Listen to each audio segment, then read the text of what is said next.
Peace, family. I want to ask you a question. What if COINTELPRO never really disappeared? What if it simply evolved? What if the greatest threat to Black progress today isn't someone kicking down our doors? It's someone keeping us fighting each other. Today, we're divided over everything. Are we African? Are we indigenous? Are we Hebrew Israelites? Are we Moors? Are we foundational Black Americans? Are we ADOS? Are we Democrats? Are we Republicans? Every day, it's another debate, another live stream, another argument, another label. And while we're arguing, who's building, who's buying land, who's opening schools, who's starting businesses, who's creating banks, who's teaching our children, who's creating institutions that will still exist 50 years from now, that's the conversation we should be having.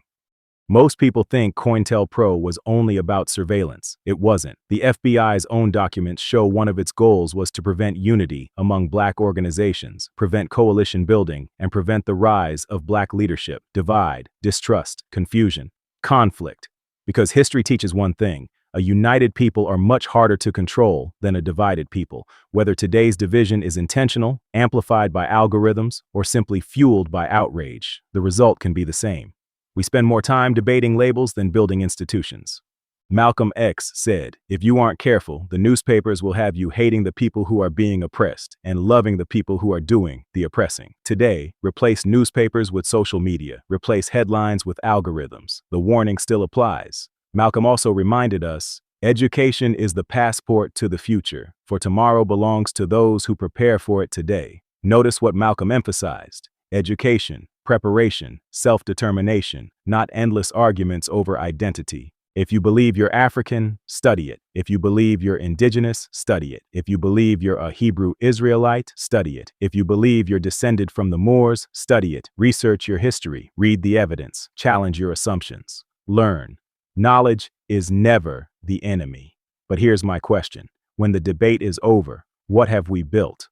Did another child learn to read? Did another family buy land? Did another business open? Did another scholarship get funded? Or did another comment section win? Then comes politics. Every election cycle, we're told to pick a side: Democrat, Republican, left, right, as if choosing a political party automatically creates political power. Malcolm X criticized blind loyalty to political parties and urged Black people to think independently.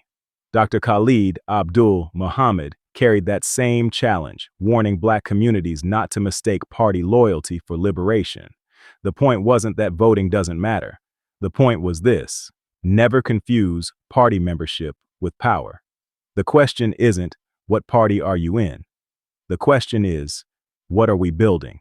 Because no political party can replace a strong family. No political party can replace community ownership. No political party can replace institutions built by the people themselves. James Baldwin said, "Not everything that is faced can be changed, but nothing can be changed until it is faced." Let's face something. Division has become profitable. People gain followers by creating enemies. People gain views by creating outrage. People make money convincing us another Black person is our biggest problem. Everyone wants followers. Very few want builders. Dr. Martin Luther King Jr. said, "We must learn to live together as brothers or perish together as fools." That doesn't mean we all have to agree. It means disagreement cannot become destruction. Our ancestors argued, but they also organized. They built churches, schools, businesses, mutual aid societies, newspapers, colleges, communities.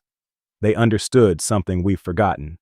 Institutions outlast arguments. Fred Hampton didn't become dangerous because of what he said. He became dangerous because of what he built: free breakfast programs, health clinics, political education, community organizing, coalitions. He reminded us, you can kill a revolutionary, but you can't kill the revolution. Because revolutions aren't built on personalities. They're built on people working together. Too often, when we talk about Black leadership, we overlook the voices of Black women who gave us some of the clearest instructions for moving forward. Fannie Lou Hamer once said, "You can pray until you faint, but unless you get up and try to do something, God is not going to put it in your lap."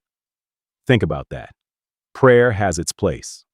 Faith has its place. But faith without action builds nothing. No school has ever been built by prayer alone. No business has ever been created by prayer alone. No community has ever become stronger by prayer alone. At some point, we have to get up, organize, Build. Do the work. Then Zora Neale Hurston gave us another warning. If you are silent about your pain, they'll kill you and say you enjoyed it. Speaking the truth matters. Telling our history matters. Exposing injustice matters. But after we tell the truth, we have to organize around the truth. Truth without action becomes another speech. History without institutions becomes another debate.